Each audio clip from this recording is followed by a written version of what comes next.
cikgu ke, salah KPM ke, salah pelajar sendiri ke? Salah KPM. Bahasa Melayu didaulatkan, dihormati. Lebih 100 badan ataupun institut pengajian tinggi di seluruh dunia.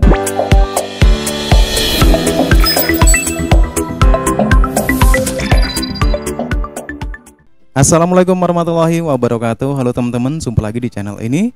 Dan gimana nih kabarnya? Oke, buat teman-teman yang nonton video ini, seperti biasanya saya harapkan mudah-mudahan teman-teman masih dalam kondisi sehat walafiat dan selalu berbahagia. Amin ya robbal alamin. Oke, di kesempatan kali ini saya mau mereaksi sebuah video dengan judul Malaysia Lucu. Ingin memartabatkan bahasa Melayu tetapi saling menyalahkan. Oke, seperti apa videonya? Sebelum teman-teman bisa berkomentar, kita akan lihat dulu.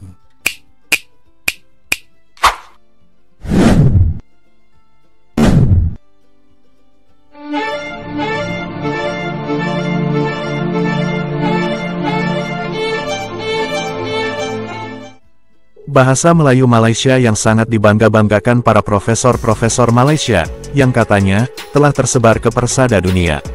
Akan tetapi sangat tidak ada nilainya sama sekali di negara Malaysia. Untuk apa membanggakan bahasa Melayu yang katanya sudah mendunia, tapi tidak ada gunanya di negara yang membanggakan bahasa Melayu itu.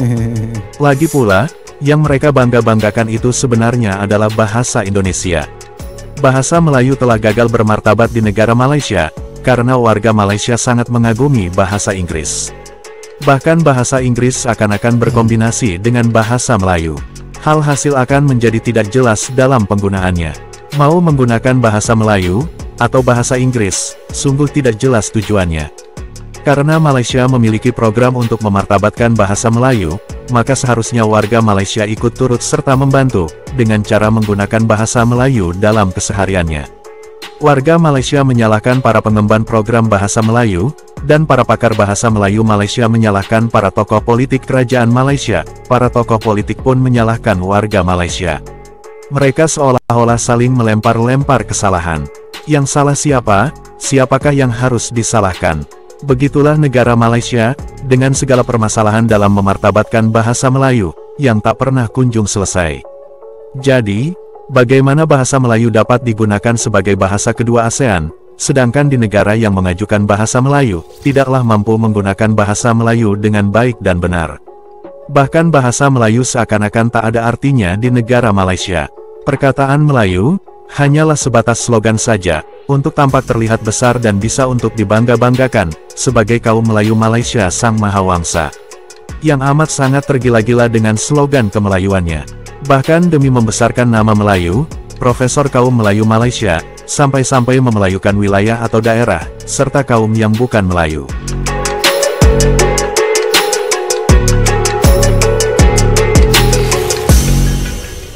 Kalau pergi sekolah pun kita ada MBM, MBI. Kita akan mempertabatkan bahasa Melayu.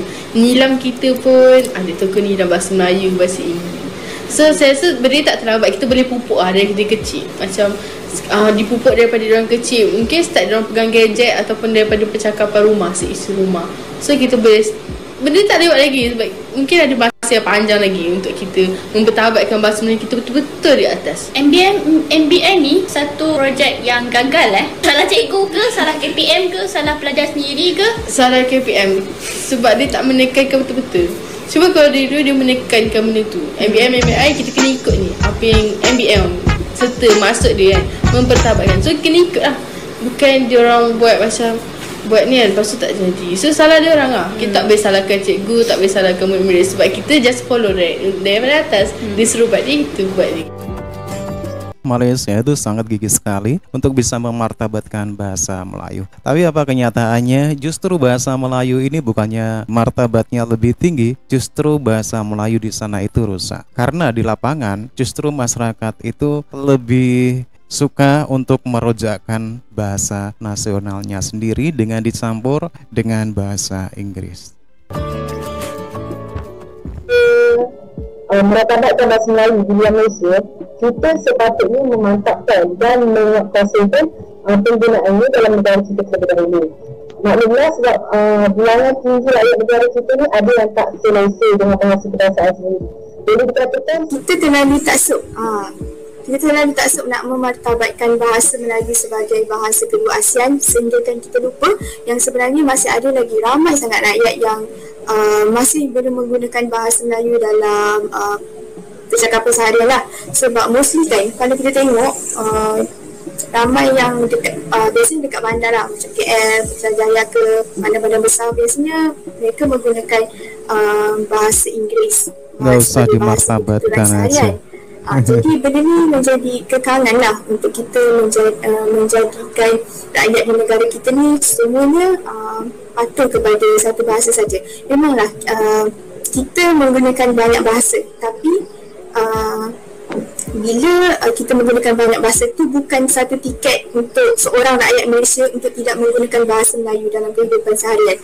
Dan ada buktinya banyak. Saya pernah tengok live lah dekat Facebook.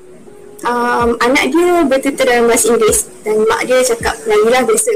Lepas tu ada komen daripada netizen, dia macam mengata dekat anak dia, tapi anak dia tak tahu sebab anak dia tak faham bahasa Melayu. Nampak tak dekat situ? Sebenarnya anak dia tu bukanlah mereka tu menuntut dekat luar negara, tak. Dia duduk dekat Malaysia saja, tapi tak faham bahasa Melayu. Macam mana kita nak jadikan bahasa Melayu sebagai bahasa kedua ASEAN sedangkan rakyat di negara kita sendiri pun tak tahu, tak fasih, tak mahir menggunakan bahasa Melayu. Jadi saya rasa untuk menjadikan bahasa Melayu ni diangkat sebagai bahasa kedua ASEAN, banyak sangat usaha yang perlu pihak kerajaan lakukan. Macam yang Atira cakap tu, banyak sangat kita kena cari usaha-usaha baru. Mungkin kata tak cukup lah kalau dalam bahasa pustaka saja yang berusaha untuk meningkatkan bahasa, memperkenalkan bahasa dan budaya dekat orang lain. Tapi kita sendiri sebagai rakyat Malaysia, apa usaha kita? Di negara asing, bahasa Melayu didaulatkan, dihormati. Lebih 100 badan ataupun institusi pengajian tinggi di seluruh dunia, baik di Amerika Utara, di Rusia, di Asia Tengah ya. Itu bahasa Indonesia, Eropah, Prof. di Asia Timur, dan sekarang di negara Republik Rakyat China sudah ada 16 buah universiti yang menawarkan program ijazah bahasa Melayu selama 4 tahun. Jadi artinya keharuman bahasa Melayu di peringkat dunia ini juga kadang-kadang menimbulkan kemusykilan kita kepada Datuk kepada Pertama Dr. Jessica, mengapa kira-kira di negara kita sendiri bahasa Melayu seolah tidak dianggap tidak ampuh untuk menjadi bahasa ilmu tinggi, walhal pada tahun 83 sudah ditetapkan bahasa Melayu dah mula menjadi bahasa pengajian ilmu tinggi. Dan kita tahu ya bahawa sekarang ni melebihi 300 juta orang malah akan lebih berkembang sekaligus mengembalikan zaman kegemilangan Lingua Franca tadi dalam penggunaan bahasa Melayu. Dan saya nak rujuk semula kepada Profesor Emeritus Datuk Dr. Nik Safia Karim bahawa bahasa yang tersebar luas itu sangat penting untuk kita lihat jumlah penutur, untuk kita lihat sebagai penghubung kepada institusi pengajian yang digunakan sebagai satu daripada bahasa perhubungan yang penting untuk kita melihat adanya pertemuan rasmi dengan adanya bahasa tahap ASEAN dan menjadi satu daripada di pertumbuhan bangsa bersatu yang perlu kita martabatkan bahasa Melayu. Dan juga kalau kita itu bisa melihat bahawa kita kembali sejarah memang telah wujud ya begitu pentingnya di persada dunia. Kita harap sekarang ni terus kita martabatkan bahasa Melayu. Saya katakan tadi bahawa kita menjuruskan perhatian kepada keperluan mengangkat bahasa Melayu di peringkat dunia atau persada dunia dalam zaman yang serba mencabar, dalam zaman globalisasi, dalam zaman dasar langit terbuka, dalam zaman dunia tanpa sepadan, maka ini cabaran-cabaran besar. Dan Dr. Tri, kalau kita tengok, maksudnya kalau kita nak lihat tentang kesungguhan,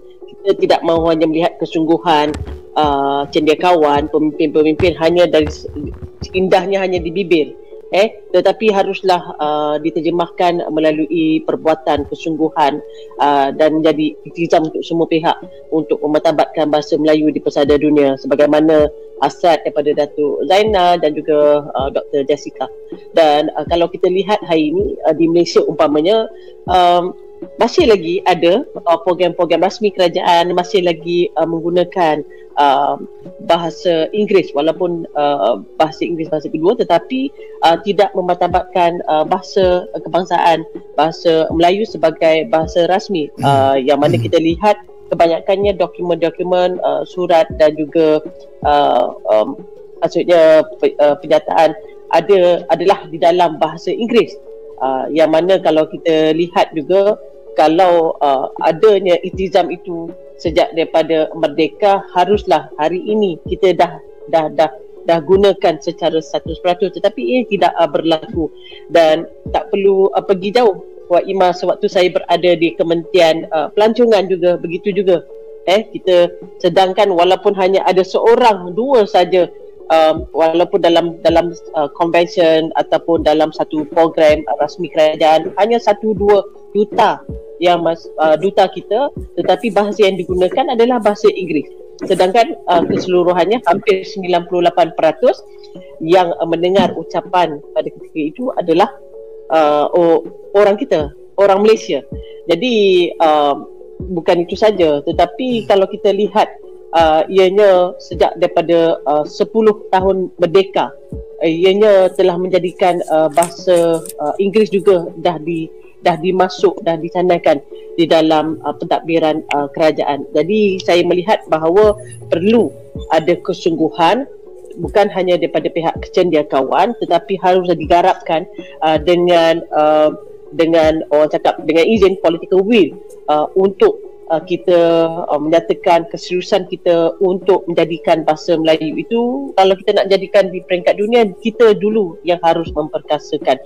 Sebenarnya untuk kita memartabatkan bahasa Melayu hari ini cukup besar cabarannya nak dibandingkan 10-20 tahun yang dulu, sebab dah semakin ringkas lagi dah bahasa yang kita gunakan, dan bukan setakat anak muda saja, tapi telah pun menjangkiti warga yang mantan muda, sebagaimana yang telah disebut oleh Datuk Seri bin tadi.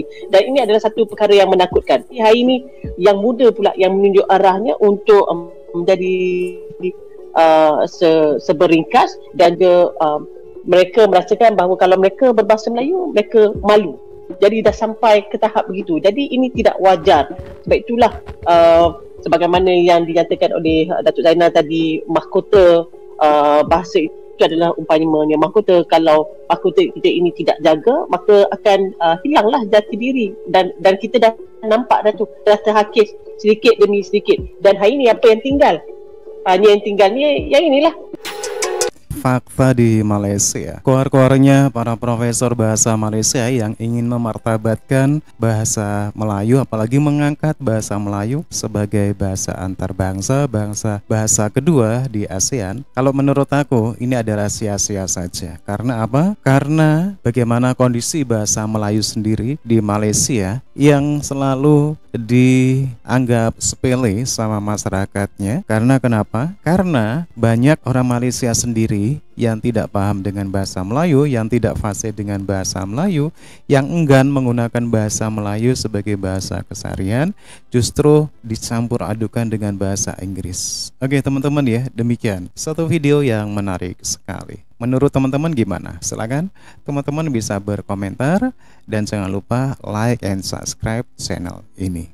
Wassalamualaikum warahmatullahi wabarakatuh.